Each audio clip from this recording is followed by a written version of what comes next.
வணக்கம். நம்ம இன்னைக்கு எலமெண்ட் ஃபிஷ் செய்ய போறோம். இந்த எலமெண்ட் ஃபிஷ் எப்படி செய்ய போறோம்னு பார்ப்போம். இந்த மாதிரி ஒரு வேஸ்ட் பேப்பர் வேணாலும் எடுத்துக்கலாம், இல்லாட்டி சார்ட் எடுத்துக்கலாம். நீங்க உங்களுக்கு வீட்டுல என்ன கிடைக்குதோ அதை பயன்படுத்திக்கோங்க. ஒரு சாதாரண வேஸ்ட் பேப்பரை நாம நம்மளுடைய ஆக்டிவிட்டிக்கு எப்படி யூஸ் பண்றோம்னு பார்க்க போறோம். 5 சென்டிமீட்டர் எடுத்துட்டு இந்த பக்கம் ஒரு 2 சென்டிமீட்டர், அந்த பக்கம் ஒரு 2 சென்டிமீட்டர்ல இதுல பாதி இந்த மாதிரி கட் பண்ணிக்கோங்க. பாதி இந்த முக்கால் பாகத்துக்கு. அதே மாதிரி இந்த சைடு இங்க மேல இருந்து முக்கால் பாகத்துக்கு கட் பண்ணிக்கோங்க. இப்ப இந்த ரெண்டையும்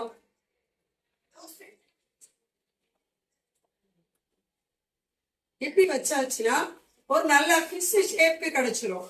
இந்த ஃபிஷ்ஷுக்கு ஒரு ஃபேஸ் கொடுக்கணும்ல, நம்ம ஒரு ஃபேஸ் கொடுத்துட்டீங்கன்னா என்ன செஞ்சிடும், இந்த ஃபிஷ் ஷேப் கிடைச்சிரும்.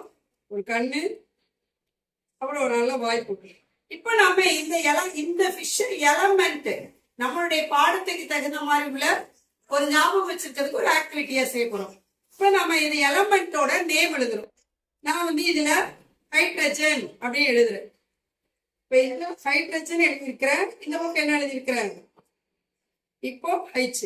இப்ப இத நம்ம ஒரு எவால்வேஷனுக்கு பயன்படுத்திக்கலாம். ஹைச் அப்படின்னா எந்த எலமெண்டோட நேம், ஹைட்ரஜனோட.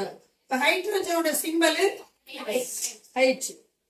இங்க இதே மாதிரி இங்க நிறைய விஷயங்க செஞ்சிருக்கிறோம், அப்படிதானா? பாருங்க, இது எல்லாமே எலமெண்ட். இது அயோடின், அயோடினுக்கு சிம்பல் ஐ. நல்லா நீந்த போகுது தண்ணியில, பாருங்க எல்லாம் நீந்திருக்கா? ஆமா, அப்படி நீந்திர தண்ணியில நீந்திர விஷயம். இதுக்கு நாம ஒரு பேக்ரவுண்ட் கொடுத்துருக்கோம். என்ன பண்ணிருக்கோம், நல்ல ஒரு கடல் மாதிரி வச்சுட்டு இந்த கடல்ல என்ன பண்ணிருக்கிறோம், ஃபிஷ் இதே மாதிரி சேஃபான ஃபிஷ்ஷ ஒரு செஞ்சு கொண்டு வந்துருக்கீங்க. ஸோ ஸ்டூடெண்ட்ஸுக்கு நல்ல கிரியேட்டிவிட்டி இருக்குது. உங்களுக்கு எல்லாத்துக்கும் என்னுடைய வாழ்த்துக்கள். கிளாப் பண்ணிடலாம் உங்களுக்கு.